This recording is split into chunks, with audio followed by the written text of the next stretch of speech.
Welcome to another of my presentations. This time, a presentation on my proposed dissertation.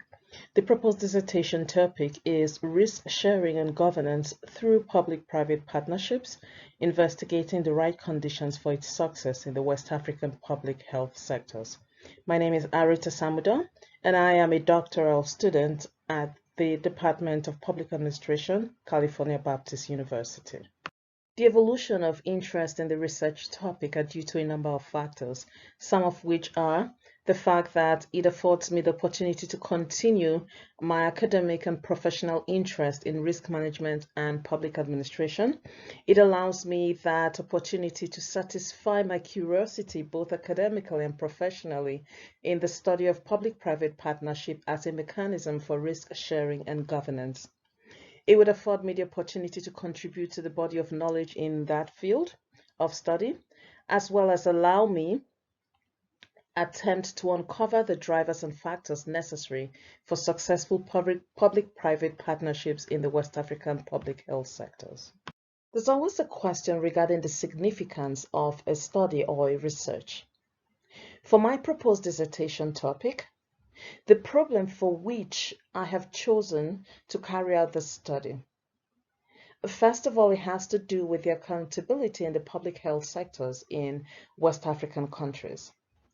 It also has to do with the issues inherent in public health services and the delivery mechanisms and systems, and these include public and private insurance policies and out-of-pocket healthcare expenses in West Africa.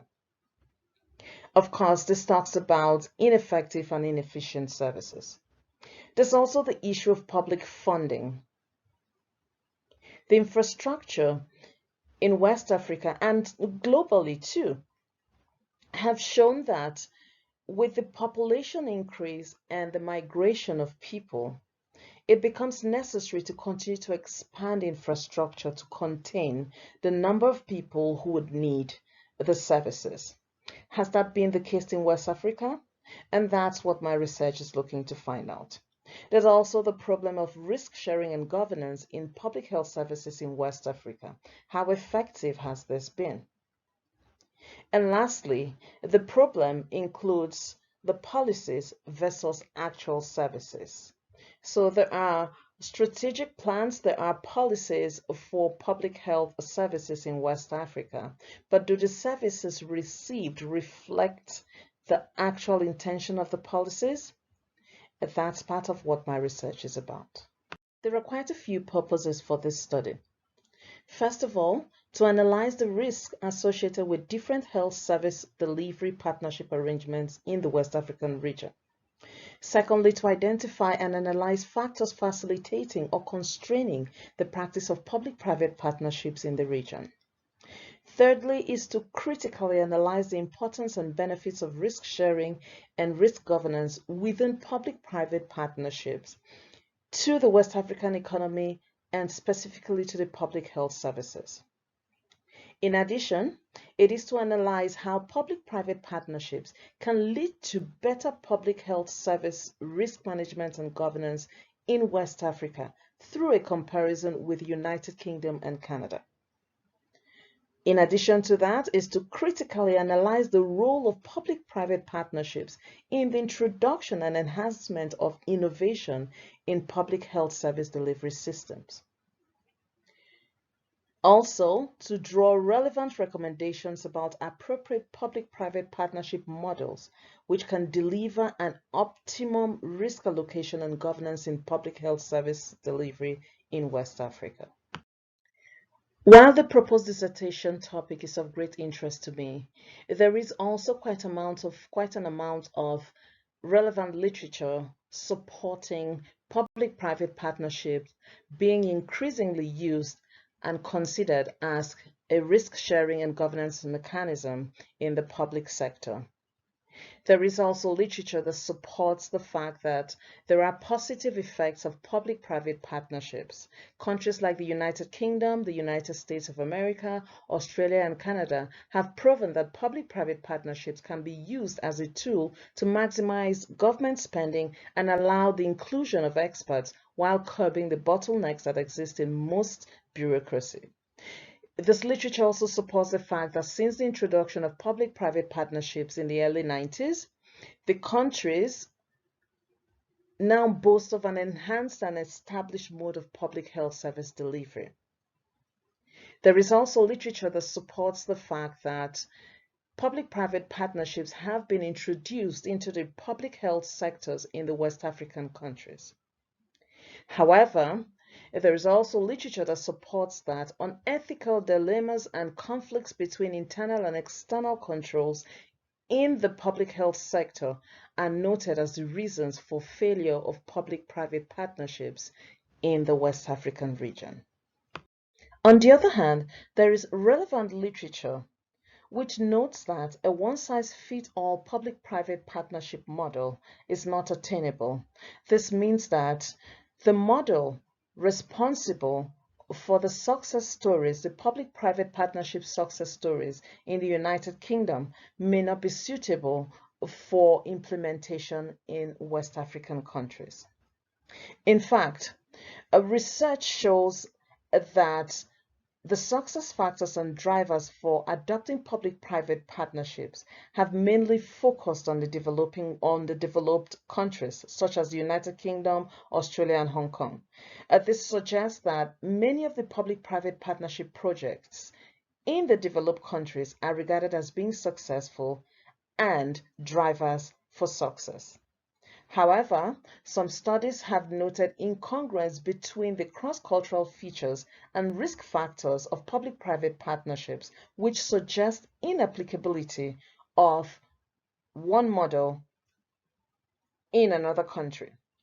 Similarly, the demonstration that public-private partnership success factors are similar in form but genetically different suggests considerable potential for useful cross-country learning regarding public-private partnerships. Therefore, I believe that despite the evidence of similarities in public-private partnership success factors, it is very important that adequate attention is given to the identification, understanding, and management of the specific drivers at national and sectoral level.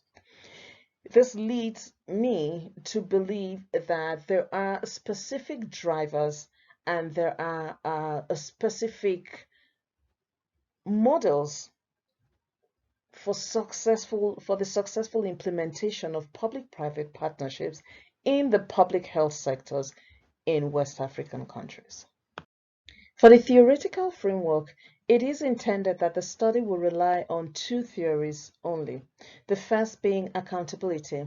Accountability is one of the pillars of public administration, and it elaborates public service transparency in order to create an atmosphere of trust and assurance for the public. The second theory would be that of Frederick von Weiser, and that's the institutional theory. The institutional theory will examine the governmental structures, the policies, practices, and patterns of social relationships, and in this case, the triangular relationship between the public and private sectors as well as the citizens. It will also elaborate on the importance of developing a new and original concept as a driver for re-imaging the public health delivery systems in West Africa. And this is what my study refers to as innovation in the public health sectors in West Africa. In order to carry out a viable and transparent research, I would be interviewing 10 directors in each of the federal ministries of health in Nigeria, Ghana, Togo, Senegal, and Cote d'Ivoire where possible, 20 healthcare service workers such as physicians, nurses, laboratory scientists, as well as individuals who have received or attempted to receive care from the healthcare systems in these countries. I would also interview 20 workers in the national healthcare insurance companies, as well as have a survey on the effectiveness of these insurance policies through the engagement of civil servants who pay into the insurance pot. Lastly, there will be a focus group of about 10 people made up of rural dwellers who have little or no access to the healthcare services. So what exactly does this study intend to uncover? What are the questions seeking answers?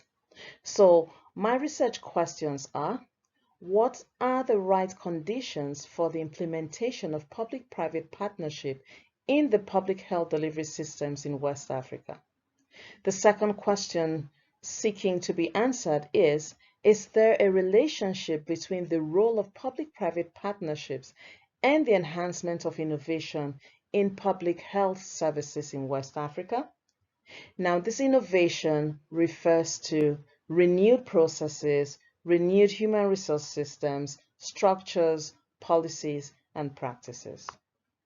In order to give the study a proper structure, the qualitative research method will be applied, and this would take the form of a phenomenological approach. Primary data will be obtained through participant observation, in-depth interviews, the use of focus groups and questionnaires, as well as a comparison using multiple case studies. However, due to COVID-19 restrictions, questionnaires may be sent electronically, and some interviews may be conducted electronically as well, and this is either through phone calls or via Zoom or other video call platforms. In addition to the already mentioned, there will be a review of relevant literature, and this would include academic journals and books, as well as immediate past and current insurance policies for these countries, hospital care reforms and policies, and the health sector strategic plans for these West African countries. Public documents from the Federal Ministry of Health websites for each country and National Health Insurance Database from each country where applicable, with the permission from the relevant authorities, will be reviewed and analyzed. I'd like to say a big thank you for reading through the slides and listening as well. Thanks a lot for your time, and God bless.